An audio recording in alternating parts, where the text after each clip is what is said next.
Fala, chuchures! Sejam muito bem-vindos ao Sofá Jurídico. O meu nome é Felipe e hoje nós vamos analisar os princípios aplicáveis ao direito penal. E antes de qualquer coisa, como sempre, galera, na descrição do vídeo vai ter um material com conteúdo e também umas questões de OAB, umas questões de concurso para nos ajudar a fixar o que nós analisamos aqui. Tranquilo? Então vamos lá. Com relação aos princípios aplicáveis ao direito penal, nós não vamos encontrar unanimidade da doutrina. Isso quer dizer que alguns autores vão elencar mais princípios, outros autores vão elencar menos princípios, e às vezes você vai encontrar o mesmo princípio com uma nomenclatura um pouco diferente. Então, para esse vídeo, eu estou me baseando no Guilherme de Souza Nutti e no Kleber Masson, que são doutrinas que eu costumo utilizar para estudar o direito penal.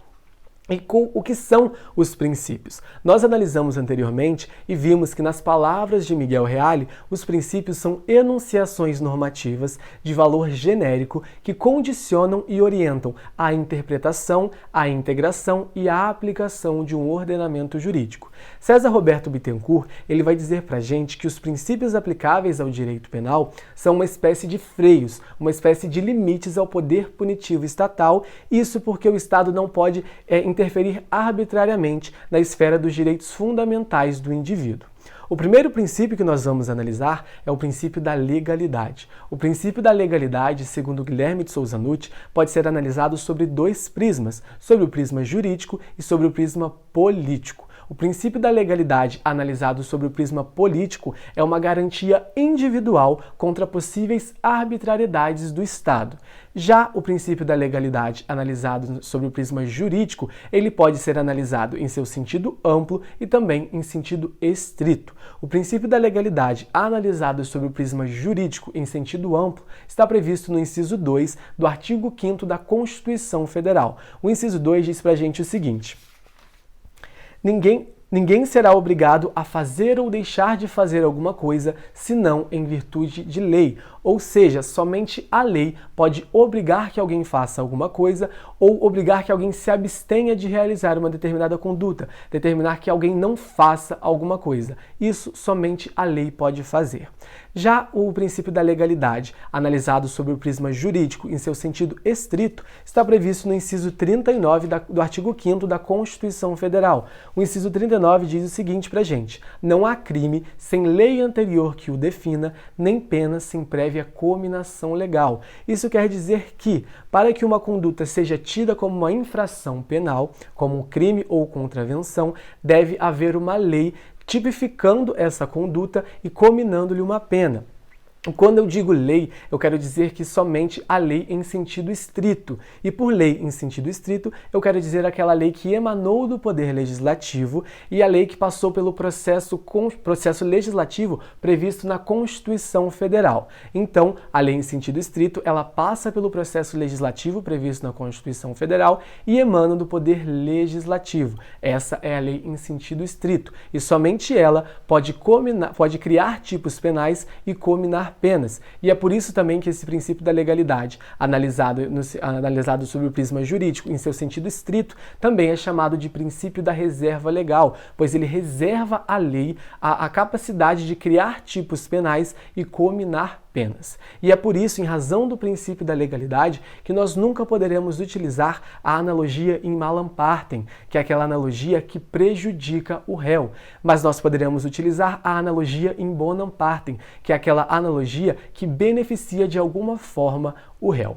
O próximo princípio que nós vamos analisar é o princípio da anterioridade da lei penal. O princípio da anterioridade penal nós também encontramos no inciso 39 do artigo 5º da Constituição Federal, quando o inciso diz o seguinte: não há crime sem lei anterior que o defina.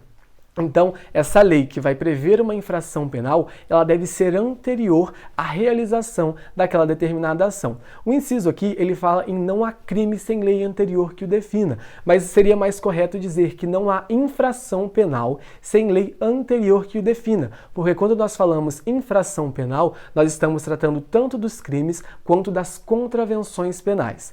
E quando diz que não há crime sem lei anterior que o defina, não há infração penal sem lei anterior que o defina, essa lei deve ser anterior, como eu disse, à realização daquela ação. Então, se hoje eu realizei uma conduta que não está não está tipificada em lei como uma infração penal, se amanhã vier uma lei dizendo que essa conduta que eu realizei hoje é uma infração penal, essa lei ela não pode retroagir para me prejudicar. Isso nós vamos analisar daqui a pouco no princípio da irretroatividade da lei penal. E é esse princípio que nós vamos analisar agora, o princípio da irretroatividade da lei penal, ou também chamado de princípio da retroatividade da lei penal mais benéfica. E em regra, como aqui está dizendo, a lei ela deve ser anterior, então a lei ela não pode retroagir. E é isso que o inciso 40 do artigo 5º da Constituição Federal diz pra gente. Ele diz que a lei penal não retroagirá, salvo para beneficiar o réu. Então a regra é que a lei não volte no tempo para prejudicar ninguém. E como eu disse naquele exemplo anterior, se eu realizei uma conduta hoje que não está tipificada em lei como uma infração penal, se amanhã vier uma lei tipificando essa conduta como uma infração penal, essa lei ela não pode retroagir para me prejudicar. Esse é o princípio da irretroatividade da lei penal, que é a regra, a lei não pode retroagir.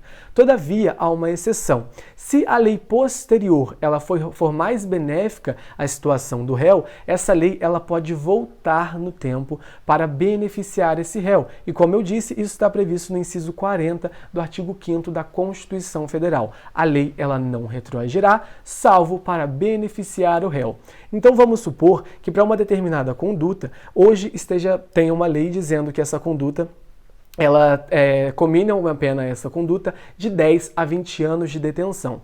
Se posteriormente vier uma nova lei dizendo que para essa mesma conduta a pena cominada é de 5 a 10 anos de detenção, essa lei posterior ela vai voltar no tempo para beneficiar os réus, para beneficiar aquelas pessoas que foram processadas e foram também condenadas sob a vigência daquela lei anterior, que era mais prejudicial ao réu. Então, novamente, a lei ela não retroage, essa é a regra. Mas se for para beneficiar o réu, a lei volta no tempo e beneficia os réus que estavam sendo processados ou até que já foram condenados sob a vigência daquela lei anterior, que era mais prejudicial.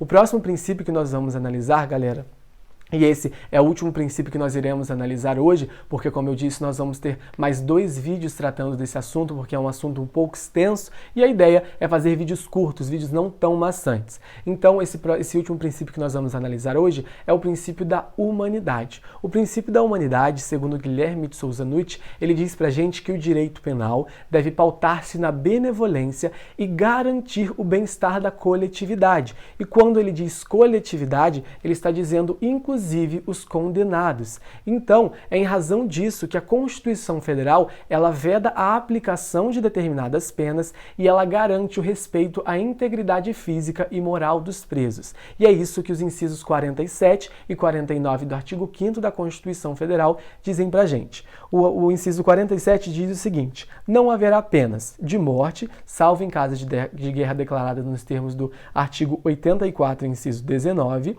de caráter perpétuo, de trabalhos forçados, de banimento e penas cruéis. Então, em razão desse princípio da humanidade, não haverá esses tipos de pena, que essas penas, elas ferem de alguma forma o princípio da dignidade da pessoa humana.